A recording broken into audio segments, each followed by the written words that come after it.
Hello everyone.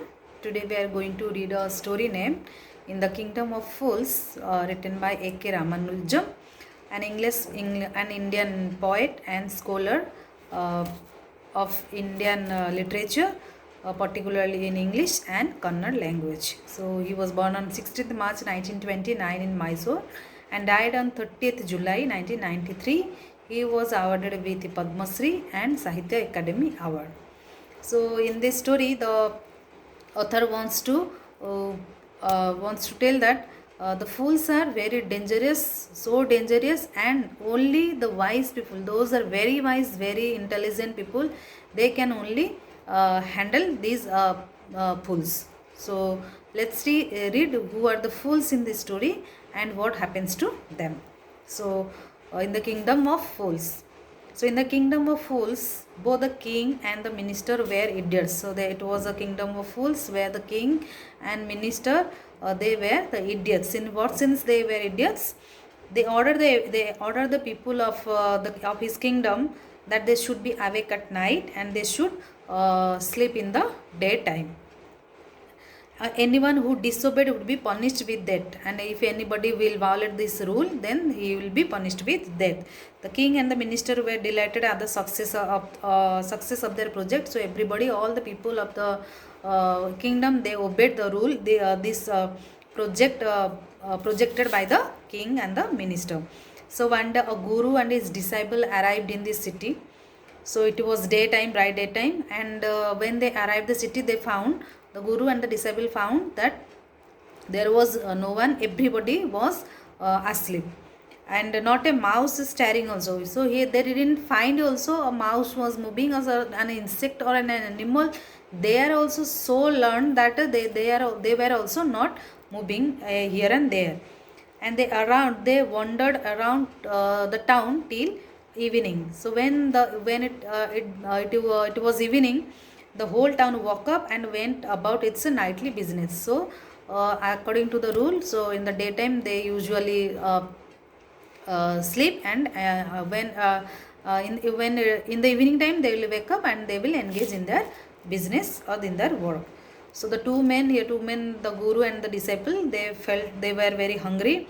So they went to the grocery shops, and when they asked that what is the cost of this ghee or something, then it was answered by the shop owner that it is single dudu. Single dudu means here 1 rupee in Kannada language. So it cost a dudu. So they could buy all the food and they wanted for a rupee. So they felt it was a very cheap one. Everything whatever they will purchase, it was only 1 rupee. So they became very happy. So but the same time here the guru realized that this kingdom was a kingdom of fools. That how come that everything, if you will buy 1 kg rice also it's 1 dudu, if you write 1 dozen banana also it's dudu, 1 dudu. So he felt something wrong in this kingdom, and he told his disciple not to stay here. So as soon as possible they should leave this place. But the disciple did not agree with his guru, and he wanted to be there because everything was good and everything was cheap. And but the guru said that he will not stay for a moment, and you cannot tell what they will do to you next also. So anything can happen, as it is a kingdom of fools, anything can happen to us also. So the guru convinced the disciple not to stay here, but he didn't listen. The guru finally gave up and said, do what you, I am going, and he left. The guru left that place and the disciple stayed there, and he ate bananas, ghee, rice, wheat, and grew fat like a street side scared sacred bull. And he enjoyed, as it was very cheap, he enjoyed ghee, banana, rice, everything, and he changed into a fat man. So one bright night what happened, then another next scene what happened. So a thief broke into a rich merchant's house, and suddenly when he entered the rich merchant's house, suddenly the wall, while he was coming out from the house, the wall of the house fell on him and he died on the spot.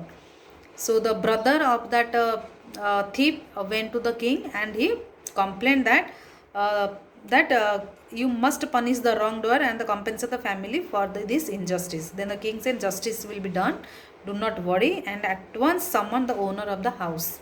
Then he called the owner of the house. Then the merchant arrived, and the king asked him that you that the yes my lord, your wall killed the man's brother, you have murdered a man. So it was the dialogue of the king, that you murdered a man, you have to we have to punish you. Then the merchant said that I did not put up the wall, so it is not my fault, you can please call the bricklayer. So the king here ordered his servants to call the bricklayer. Then the bricklayer came, and he when it was again questioned by the king that why did you build such a weak wall.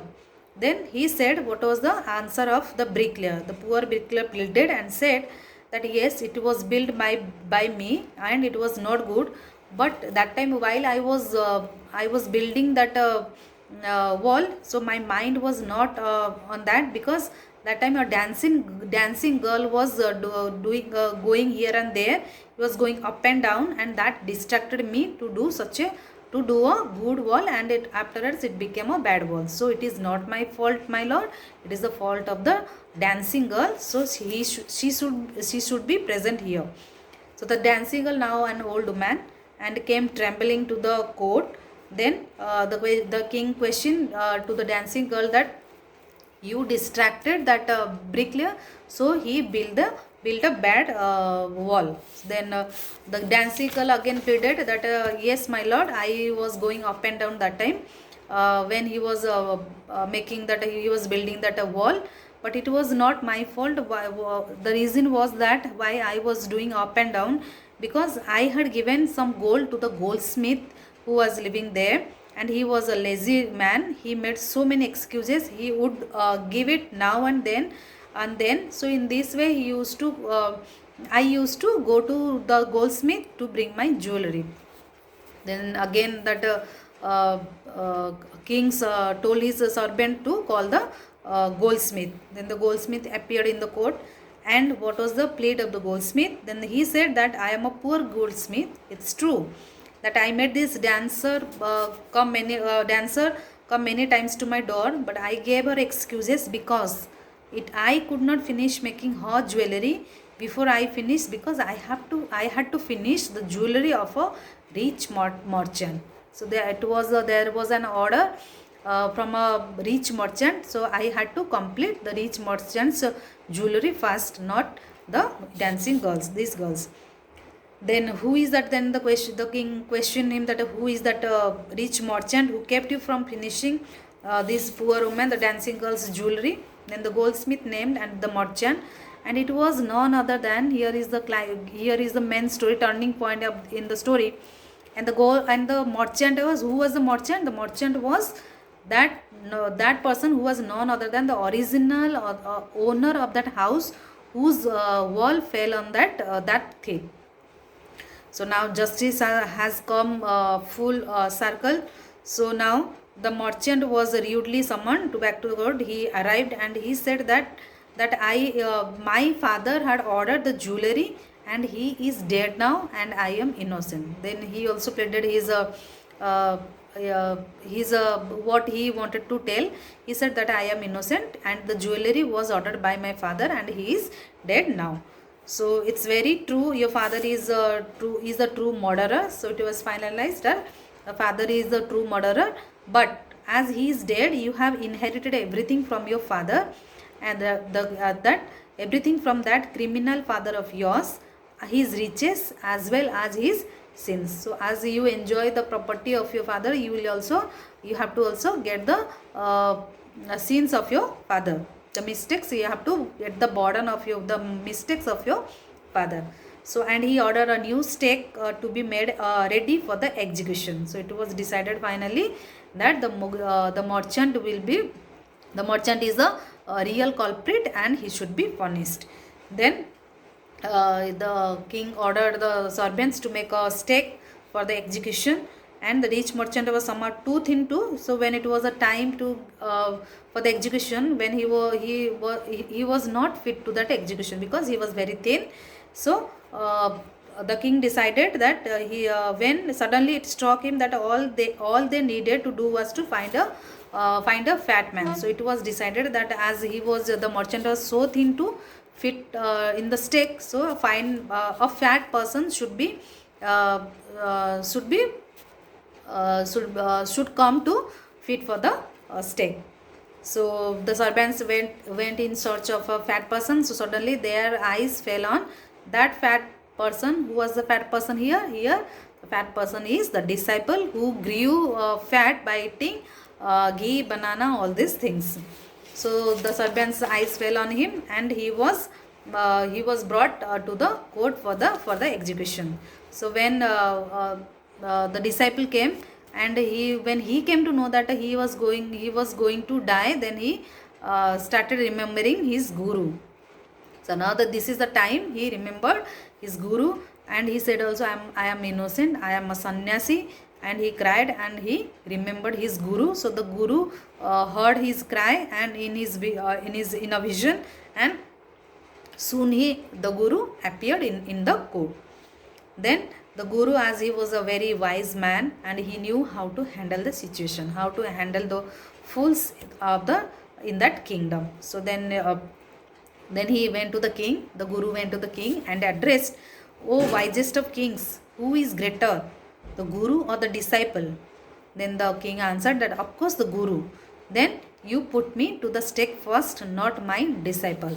Then the disciple again told, "No, it's not my guru. I should die first, not my guru. So you should not take my guru to the stake." So both the guru and the disciple here, they made a plan, and they started fighting that who will go to the stake for execution. So here the king got puzzled, that they were actually here, they wanted to make the king puzzle, because as he was a very full king. So both the guru and the disciple here, they confused the king. Then the king asked the guru that, what is the reason that both of you wanted to die?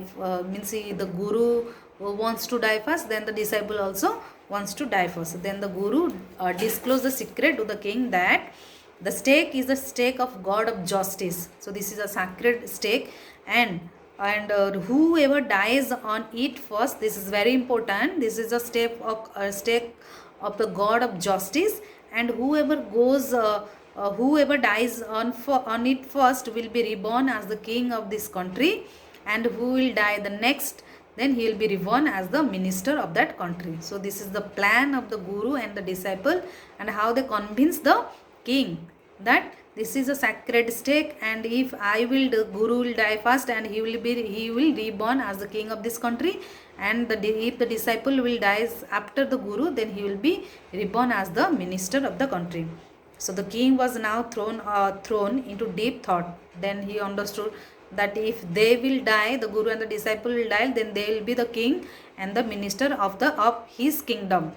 As he was very greedy and was a full king, he did not want to lose his kingdom. Then he talked with his minister that what to do. Then the king finally decided that that night that they will die. Means the king will die first to reborn as the king again of his kingdom, and his minister will die after him, so that he will be reborn as the minister of his kingdom. So that night the king and his minister went secretly to the prison and released the guru, and they went to both the king and the minister went to the prison. They released the guru and his disciple, and they were taken to the stake and promptly executed. So in the costume of guru and the disciple, they went to the stake, and the people, those were there, they died there in the stake. So when in the last scene, what happened, when the bodies were taken down to be thrown to crows and vultures, the people came and saw that these are not the dead bodies of the king. These are not the dead bodies of the guru and the disciple. These are These are the dead bodies of the king and the minister of their kingdom. So all night the people they mourned, they hear the people they mourned and discussed the future of the kingdom. Now because now the king and the minister both are dead, so now who is going to rule over the kingdom? So finally what happened, the people suddenly thought of the guru and the disciple. They went to the guru and the disciple and requested them to be the king and the minister of their kingdom. But the guru did not agree with the proposal, but the disciple got agree with the proposal. Finally both the guru and the disciple agreed with the proposal, and they finally agreed to rule the kingdom of the foolish king and the silly minister. But the guru had one condition, that he wanted to change the rule of this kingdom, that they could change all the old laws. Means the people will work in the daytime and they will sleep at night, and from then on night would be again be night. Means they night is night and they will sleep, people will sleep at night, and the day would again be day, and you could get nothing for a dudu. And he changed that, the guru changed that, you will not get everything in one dudu in or 1 rupee, and it became like any other place, and that kingdom became like any other place. It became normal kingdom like other kingdoms. It was not an unusual, or the rules and regulations are not means it was earlier, it was different, the rules were different, but now the rules of the kingdom became same with the other kingdoms. So see children, that how the fools the king and the minister, how they are fool, and the disciple also became fool with by entering into the kingdom of fools. But it was the guru only that who understood everything, who realized that, and he in what way he controlled the situation, and he in what way he convinced the king and the minister that so that his disciple got saved from death. So hope children you all enjoyed this story. Thank you so much.